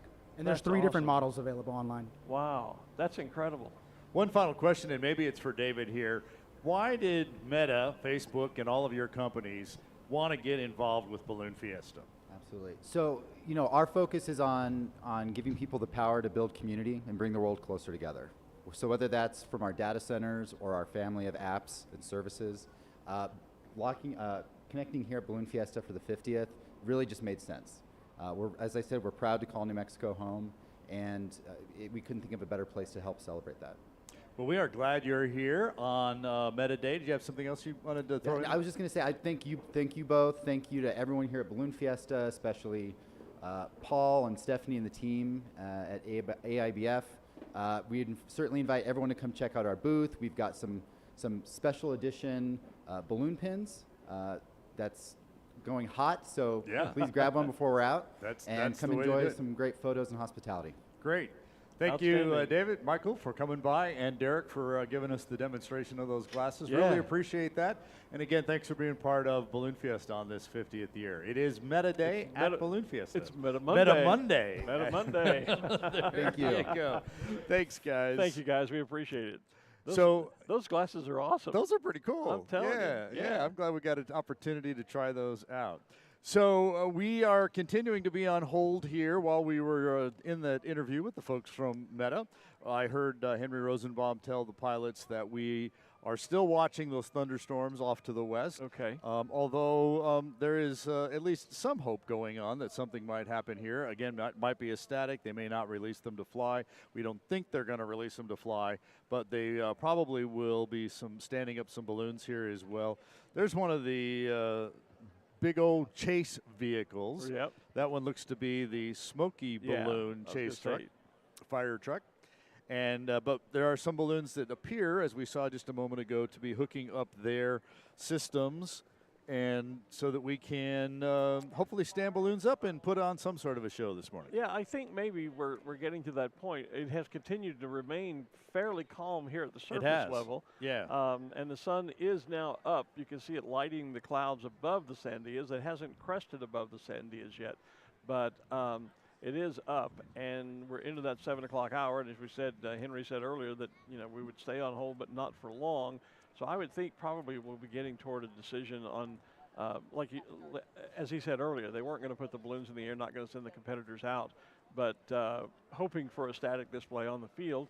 And so maybe we'll get a decision on that here shortly, but I think maybe things are looking positive. Well, the launch directors are all gathered there, ready to move forward. The Phillips 66 chase vehicle, the basket's out. The other basket there, burner is rigged, so it wouldn't take long to hook up the envelopes and literally stand them up. They were doing a little candlestick action during the national anthem, since they were to have been the balloon of the day today for Meta Monday. So let's keep fingers crossed. Meanwhile, we've got yet another special guest here on the tower with us. Great morning for talking to be a great morning for interviews and having a nice chat. Yeah. I'm happy to say this gentleman is not only my boss, he is the current president of the Balloon Federation of America, and now just reelected to a second term, I should say, in that role. But he's a mentor of mine in the sport of ballooning, has been a great personal friend for a number of years, he and his lovely wife. So let's say hello and good morning to Mr. Pat Cannon. How are you, sir? Good morning. Good morning. How are you today? Good. We are great. Wonderful. Now, I know you've competed here as a pilot. You're a two-time U.S. national champion, so you know all about flying balloons. But you're here this year more in your role representing the Balloon Federation of America, and not so much. I don't even think you didn't even bring a balloon this year, did you? No, I didn't bring a balloon, but I had the opportunity to fly in a balloon the first day on Saturday morning, so I had a chance to get back in the air here for the 50th. Great. Well, I can remember it's been many years ago, but I was here crewing with you, And on a competition day, we drove out, and I think we had your balloon off the truck, inflated, and you in the air inside of 10 minutes. I remember there were some pretty quick moves we made that morning. I think as a competition pilot, you wind up learning how to get the balloon in the air fast, because when you're in competition, a lot of it is getting off the ground, being at the first part of the pack. The first third is where I like to be, so that you can get on the target, but you have people around you that you see flying that you can go to school on. Well, and you also have an advantage of your wind information is the most current. The earlier you're in the air, the longer you wait, the more opportunity there is for the winds to change, and suddenly you find your takeoff spot was not the right spot. That's very true. In fact, there are a few pilots that like to take off late, because they have better luck in the squirrely winds, we'll call them, where they just have an opportunity to work the way around the targets. I think most of the main competitors will get off early, get to the target early, so they are flying in predictable winds. Exactly. Now, let's stop talking ballooning for a minute, but let's talk a different area of ballooning. The Balloon Federation of America. It is the National Aero Club for hot air balloonists, but membership is not limited to balloon pilots and balloon crew. Anyone can join the organization. Tell us a little bit about the organization and where you're trying to take it in your terms as president. Well, you know, we suffered a little bit in membership during COVID. It dropped off a little bit. We had a number of members who did not renew on time, so we're trying to build that back up. We're trying to attract new members. And of course, pilots are not the only people who are members of the Balloon Federation. This is a federation that gives information, or loves to provide information, to enthusiasts. Enthusiasts anywhere in the world can join this program. You can go online to BFA website, and you can join today. In fact, you'll get a beautiful magazine that you edit, in fact. Thank you. A That's beautiful my magazine boss. on Yeah. And he's saying good things about you, I noticed. A little commercial. Yeah. That you edit, and it's a wonderful way to stay in touch with ballooning when you're not here at AIBF. And my point was that anyone can join. We see tens of thousands of people that come out as spectators here. They are certainly welcome to become new members of the Balloon Federation of America. They absolutely are. We would love to have anybody that would like to be a member of our organization and to provide their support to us, because what we do is we give back to balloonists, we give back to the industry to make sure that ballooning is taken care of and that we can grow in the future. Well, and the BFA website you mentioned where you can go and join, just so everyone knows, is of course www. It's bfa.net, and you can join online there. There have been some challenging issues facing ballooning. You talk about how the BFA gives back to balloonists, and the BFA represents and works on behalf of all balloonists, whether they are members of the Federation or not. We certainly encourage that. What are some of the regulatory challenges that the organization, that the sport is facing, and obviously that you're leading the organization's response to? Well, this has been a very challenging year for us. We had the announcement this year from the federal government that we would be mandated at some point in the near future to have a second-class medical for all those that are using their commercial pilot certificate for compensation or higher.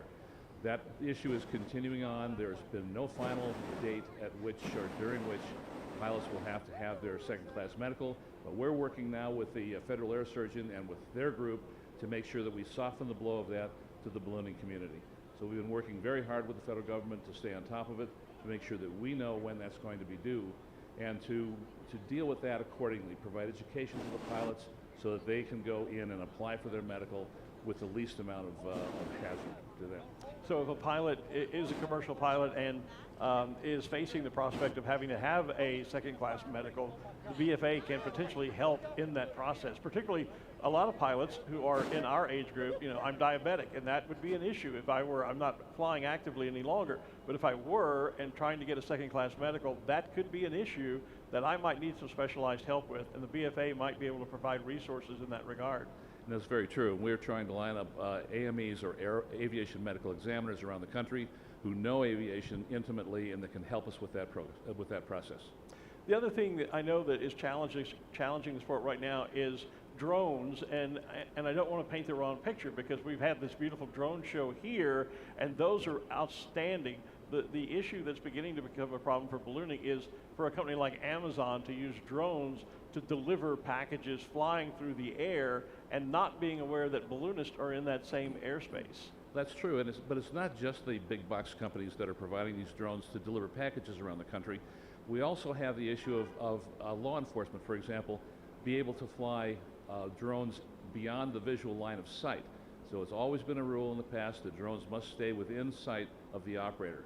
But we're trying to get those drones moved out so they can do firefighting activities, finding people lost in the woods, looking for downed aircraft, that type of thing.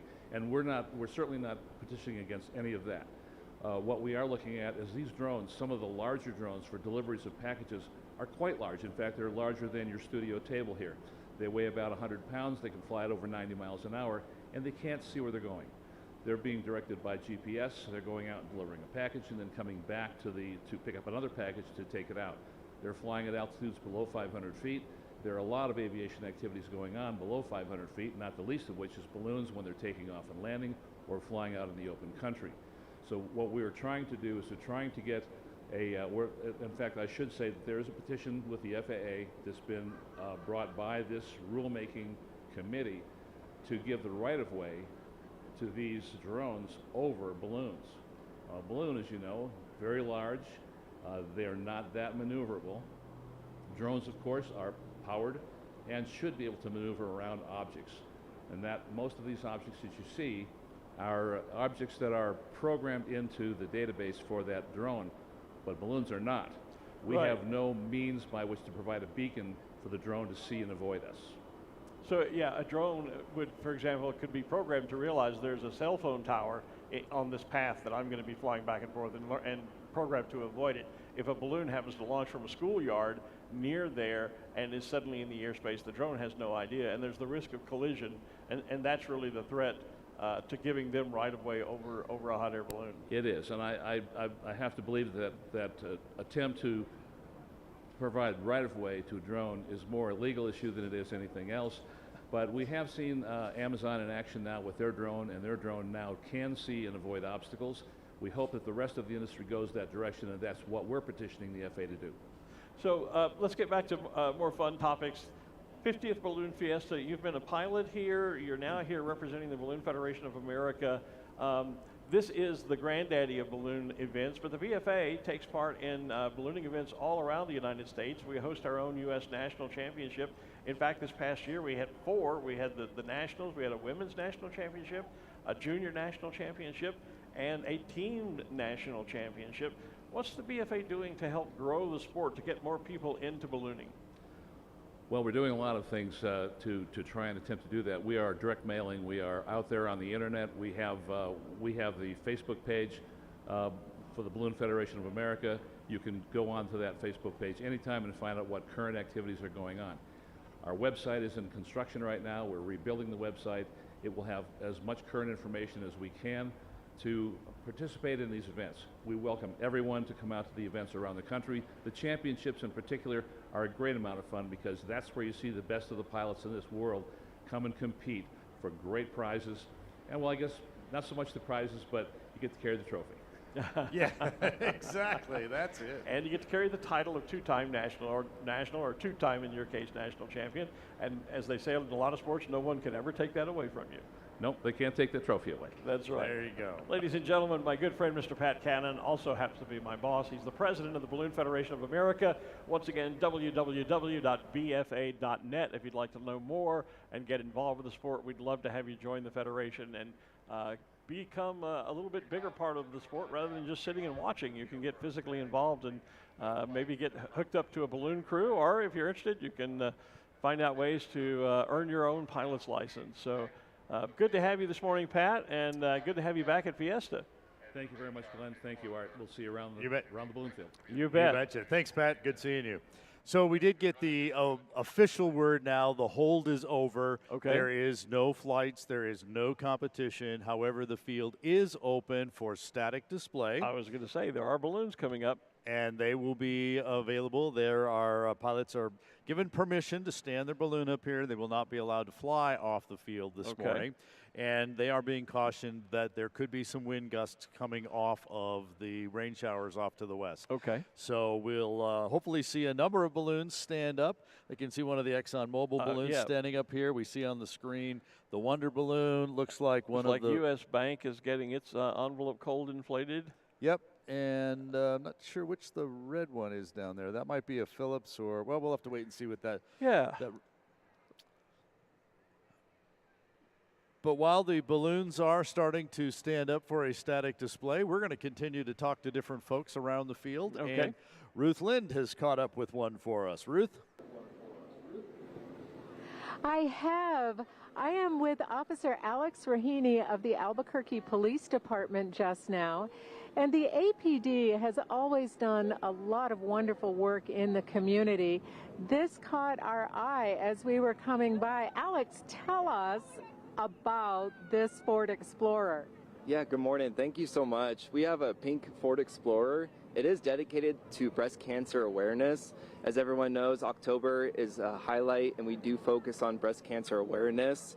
So we brought this vehicle out. It's been a highlight for us at the recruiting unit for the Albuquerque Police Department. It gets the conversation going. It brings the community together. Everyone has these stories and they love sharing these stories. We love hearing it too because we know so many people have been affected by this disease and we want people to get checked as often as possible and to make sure they're being safe. So we love having this vehicle. I think the city of Albuquerque enjoys it as well. Now, I noticed there are lights on the top of this, and it will be police officers driving it, right? That's correct. Yeah, you'll see me. We have a full recruiting staff as well, so we'll be driving this vehicle. It is fully marked. It is technically, yeah, a police vehicle. So if the bad guys see a pink Explorer coming up behind them, they really should pull over, right? They should pull over, yeah. Just if you see this, be aware. Yeah, it's the Albuquerque Police Department. It really is. Alex, thank you so much for the work that the APD is doing here at Fiesta and in the community, and especially for Breast Cancer Awareness Month. Oh, we appreciate it. And if anyone's interested, we are hiring for the Albuquerque Police Department. Our next academy, guys, is in December. Have that be your goal and join our police department. Wonderful. Thank you for getting the word out, Alex. Glen, Art, let's see some balloons. I suddenly have vision of an entirely new Coyote Roadrunner cartoon with a pink police vehicle in it. Well, there is Kathy's hope, too, speaking of breast cancer. That's right. Well, and on a more serious note, my mom, bless her heart, she's 91 years old, is a two-time breast cancer survivor. Okay. And so the message that vehicle brings certainly hits close to home for me, and I'm sure for thousands of others. But you have to have a bit of a giggle at a pink police car. Yes, you do. Yeah, I guess you could get pulled over and then get checked. That would be kind of that message. Well, there you go. There you go. So, looks like Legos. That's Legos. With the Yeah, 50. that's the Fiesta Gold balloon in Legos. Look at that. It is. Not sure where that one is, but hey, that just brings to mind that there are probably 80 concession booths down Main Street. About half of them have food. The other half have wonderful different things available for you, like checking out the Lego Fiesta Gold balloon. Looks like an entire Lego photo brick where you can actually build your own. Looks like you could take a picture and send it to them, and they will make your own Lego set right there. We could take a picture with our Meta glasses and then have it built into a photo brick. There we That go. would be cool. You know, we should have asked the Meta guys all those pictures I was taking. I want to get those from them.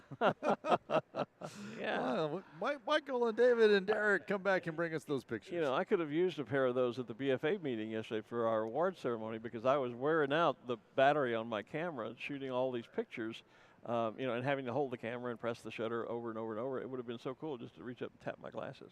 Click, click. Click, you know? yeah. Yeah. Well, those are and awesome. And a good point about, being a balloon pilot, because you're watching everything. You're watching your instruments. You're actually paying attention to flying the balloon with the burner and the vent and all those other things. And with a moving map now, so you know where you are for navigation stuff, being able to then just kind of stop for a second and frame that picture and take it, to me, I find it is still a distraction to my flying. Yeah.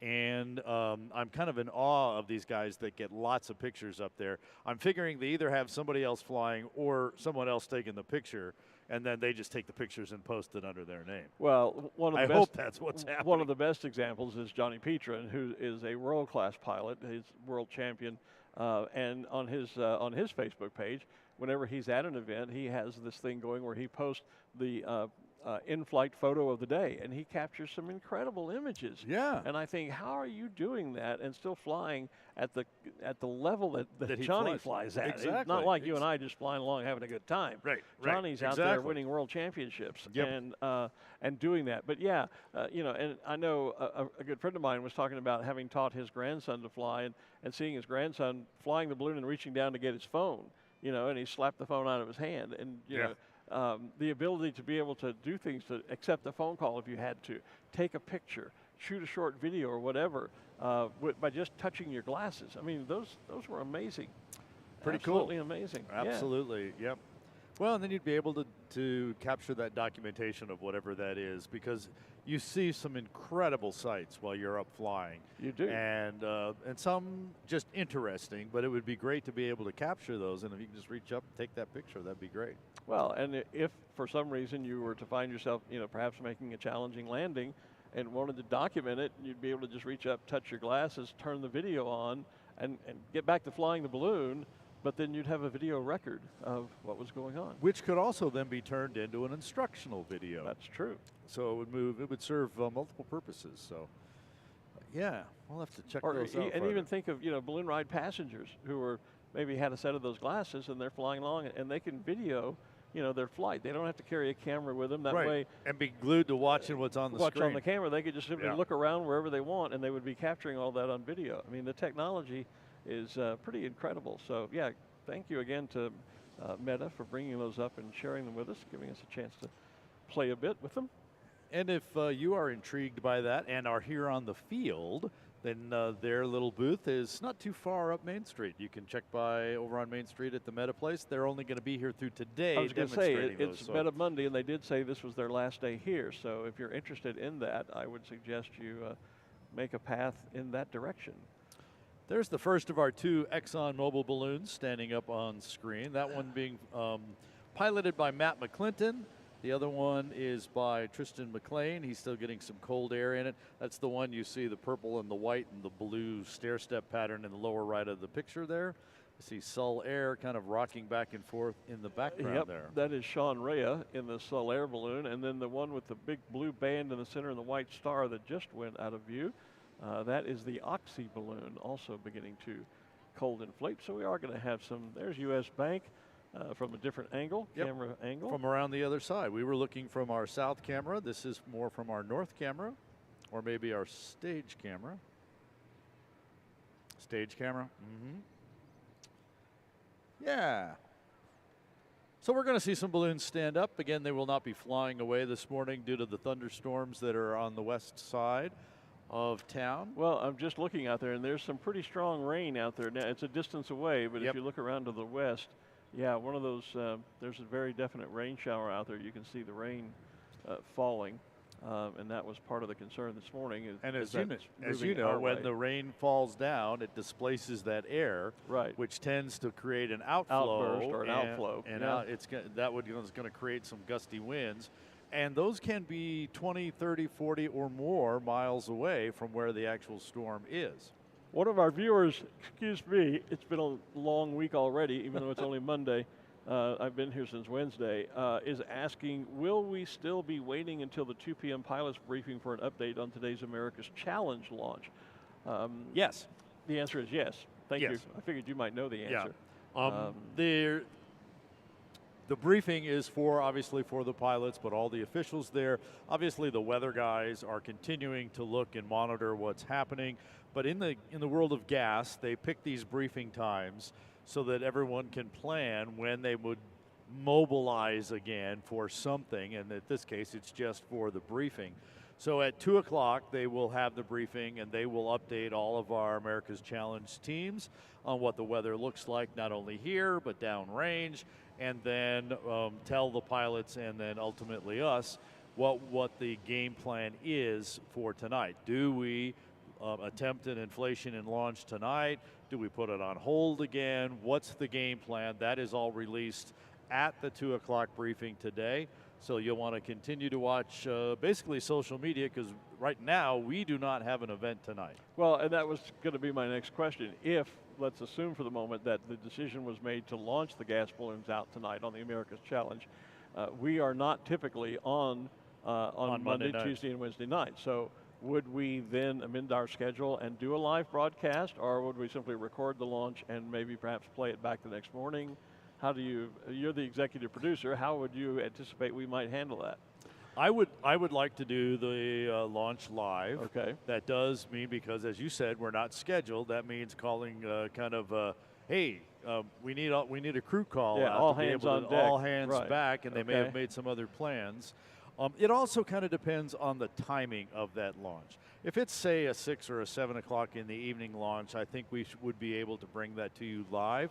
But, many times we have launched gas balloons out of here at Midnight, 2 and 3 o'clock in the morning. Yeah. There is a noise ordinance in the city that we can't really be on our PA after 10 o'clock. We've got some very close by neighbors that we don't want to keep them all night up with our PA. And while we could move things down to the launch platform and be a little more quiet, we would have to kind of reconfigure some things. Right. So depending on the timing of the launch, if we were to do a launch at times we are not scheduled to be broadcasting, we'll have to kind of make an audible at that point and call. But it Okay. is my intent to attempt to bring the live launch, Inflation and Launch of America's Challenge to our Balloon If it's at a Fiesta. reasonable hour for us to do so. For us to be able to make that happen. If not, we will manage to record it and make the recording available online at balloonfiesta.com, the Balloon Fiesta Live page, and you'll be able to go there and watch that, as well as you can go back and watch now 5+ years of Balloon Fiesta Live videos. Exactly. Hey, the KU balloon is up. That's the Kansas Jayhawks, by the way. I know that thanks to my former debate coach. And you learned that in debate? Well, I learned it because I'm trying to think. I know. Well, she was an Oklahoma Sooner. She had a connection to OU, but I think she had a connection to Kansas. Look as who well. else is out there. Yeah, there's. Well, okay. Darth is not impressed with us. But one of the stormtroopers has given our camera guy the stare down there. Darth just said, not going to interview me. I'm going away. Steve Leibel has that KU Jayhawk balloon up. I always just thought the Jayhawk was a great university, mascot. The Jayhawk, the character Jayhawk, could almost be a Chuck Jones creation. It has that bit of real life and yet comic look and feel to it. I can only imagine what Chuck Jones could do with a Jayhawk, knowing what he's done with all the Looney Tunes characters. So, but anyway, it just caught my eye, and I've always kind of thought the Jayhawk was a great university mascot. And the balloon's been here for a few years as well. Yes, Steve, it has. of course, has been here many, many years. So Getting we're tangled seeing, up in my cords here. Yeah, I know. You just for some kicked reason me. this morning. Yeah, sorry. That's okay. It'll keep you awake. It'll maybe. keep me awake, perhaps. Yeah. So now that we've stood up a few of the balloons that we talked about earlier, I'm seeing a whole sea of them deciding that it's stable enough right here on the ground to be able to stand up their balloon and do a static display for us. So be able to get some great pictures and have those selfie pictures, get the trading cards, all those types of things. If this was your day to be at Balloon Fiesta, now's the time to get up close with those balloons, and you have that opportunity to do that right here. There was just a whole family portrait, it looked like. Yeah. I see it. I think what is the new Air Force balloon beginning to inflate here close to us at the south end of the field. Yep. But yeah, once 2 or 3 people put their envelopes up, and the other pilots, like Pat Cannon mentioned, going to school on the other competitors that he flies with, same thing's happening out there. Some of the pilots that are standing around watching are kind of going to school and looking to see what's happening with the other pilots. I did just feel a raindrop hit me in the forehead, so just pilots beware. We may be seeing a little bit of a sprinkle move into the field right now. But Pat Cannon was talking about going to school on pilots that are flying around you. The same thing's happening there. Pilots down on the ground kind of going to school, seeing how the wind is reacting to these balloons that are standing up and deciding whether or not maybe they want to inflate their balloon and stand it up. We just saw the KOA balloon. Rob Nutting from Ackworth, Iowa. Cynthia Seal is one of the special shapes. beginning to inflate over to my right, close to the Sid Cutter Pilot Pavilion. I thought Cynthia's usually right in front of us here, and she's kind of behind the camera from me this morning. I think things maybe are a little loose this morning, Yeah. given the early announcement that we were not going to fly. So I'm not sure that there's absolute adherence to the assigned launch sites, perhaps. Kind of watching this inflation here. Going up maybe a little soft. Not quite as much cold air in there as I would like. And you see how the throat is kind of caving in because all that hot air is going up and kind of sucking the air in, so it just sucks the colder air out that's down there by the throat, but you get some more heat in there and it starts to fill it up and round out nicely.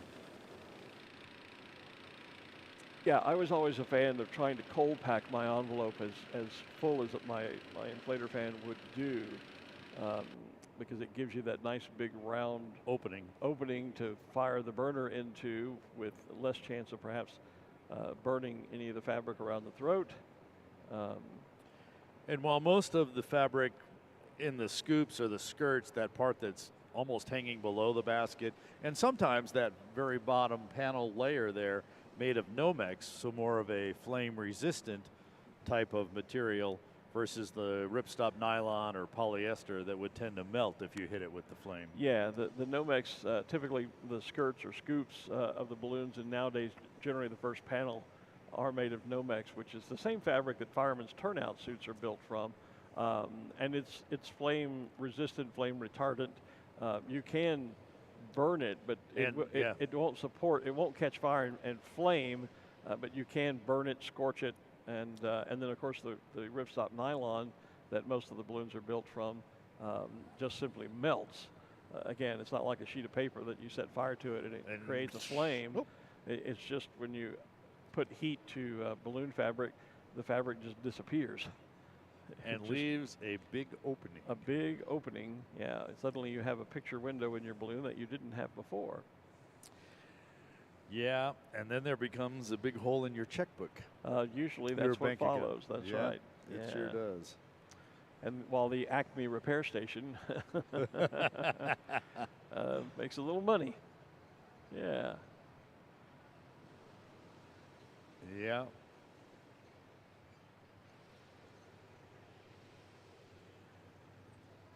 I see. Just taking in the sights. Yeah, just it's a relaxed morning, even though we're not flying. I'm absolutely though feeling a few more light sprinkles here on the tower. So. Yep. And the pilots were warned about that, as some of the rain showers. And I think it was Brad who said some of those rain showers we might start seeing them about 8 o'clock in the morning. So maybe a little ahead of schedule. What time does it happen to be? It's about 7:45. Okay, well, that's pretty close. There's a new sponsor for us this year, Harvest Hosts, Unique RV Camping. Colleen Johnson has set that balloon up for us. And here's looking up inside. Looks like we're about to go hot, as we say. You can see that the fan is still blowing air into there, and there goes the burner. So now all of that ambient temperature air inside that balloon will be heated. The air becomes less dense as it warms up, and the balloon rises. Someone, a Tory Prunier, maybe, or Prunier, is asking on the Facebook feed, how long does the static display last? Does it go till 12? No. The static display will last as long as each of the pilots wants. They inflate the balloon and deflate, pack it away, really on their own schedule. This is not a scheduled event. But I can assure you it would not go until noon. It would last generally no more than maybe an hour at most. And as we're continuing to feel a little bit of very light rain sprinkle landing on us here on the tower, if that rain begins to get even the slightest bit heavier, I think we'll suddenly see a lot of these envelopes that are standing up get taken down. The problem is you don't want to get a balloon wet. If you do, I've had the misfortune of being caught in a rainstorm and getting a balloon. In my case, by the time I got it landed and packed up, it was soaking wet. Oh. And in fact, we ended up having to replace the top third of the balloon. What happens if the balloon fabric gets wet, you really need to get it out and get it dry as quickly afterwards as possible, because balloon fabric, think of it this way: if you take a wet bath towel and you toss it over in the corner of a room and leave it for a few days, not only does it smell pretty Yankee, it's it will begin to mildew and it kind of becomes a waste. Well, the same thing can happen with balloon fabric. If it gets wet and you can't dry it, then the fabric begins to disintegrate, mildew can set in, and then you've got a whole new set of problems. And what happened in my case, I was flying a demonstrator balloon for Thunder and Colt Balloons when I worked for them in the U.S. Over in Texas, and the balloon got literally soaking wet by the time we got caught in a rainstorm, and by the time I could get it landed and packed. And it took it home, and it rained for another 2 or 3 days. There was no opportunity to get the balloon out and dry it. So all we could do is take it into the factory and put a cold air fan blowing air through it to try to dry it. But eventually we ended up having to replace the parachute and basically the top third of the balloon because the fabric was ruined by the rain. So balloons and rain don't mix well. And I am feeling not only a little more frequent rain, but it's also a little stronger now. So I think what we're going to do here on Balloon Fiesta Live, we're going to go to the top of the hour here and continue to bring you the pictures of the statics here. As I watch the clouds move in, I think we're going to feel a lot more rain here. Yep, in the next 15 minutes. Look between the frost balloon and the red balloon here, and you can see the rain is not that far away. It's near the river.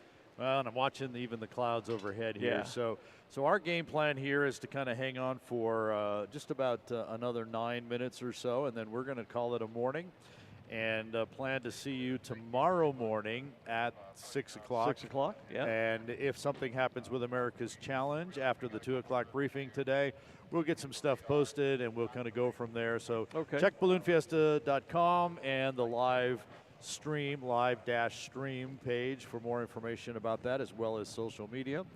But again, our game plan here for a few more minutes, we'll let you enjoy the sights of the balloons doing a static display here.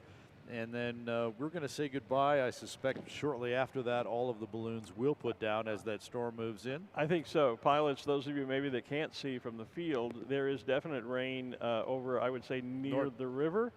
And clearly moving this way. We're certainly getting some sprinkling now on top of the tower. So you might want to be aware of that so you don't get caught in a sudden stronger rain shower. The good news is, as we tuned into pilot briefing this morning, Brad T. Moyer, our chief meteorologist, told us that now that Ian is falling apart and finally moving away, everything that's here can start moving as well. And things are going to get better from here on out through the end of the Balloon Fiesta next Sunday. Yeah, so we're going to go out hopefully with a big bang. As the weather continues to improve throughout the week. I know, talking with Brad last night, I think he said, Wednesday morning looked especially good. Yep. May still have a little bit of instability that'll last through tonight and tomorrow morning and into tomorrow, but by Wednesday we think things are going to be pretty much back to normal for Balloon Fiesta weather, and that's a good thing. And what's interesting, about 5 or 6 days ago, looking through this week, none of this was in the forecast 5 or 6 days ago. Yeah. So just some things that have obviously changed, and this is coming through. It is not typical for us, but it should be moving out of here, and we'll be able to move on.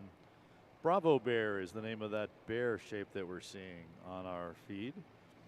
Oh, okay. That's the one from Taiwan. Yeah. That's the, we were calling it the Taipei bear the other day. There's a different bear that is obviously a teddy bear that is an appendage on the side of a balloon. I saw him flying yesterday, and whoever brought that balloon did not manage to... did not get it as a special shape? Well, or did he? It's not in my listing. Oh, okay. So they must have changed it out at registration or added it to the plan here. I'm not sure exactly. I'll go over and see if I can figure out who that is so we can tell everybody who it is tomorrow when we see it. Yeah. Okay.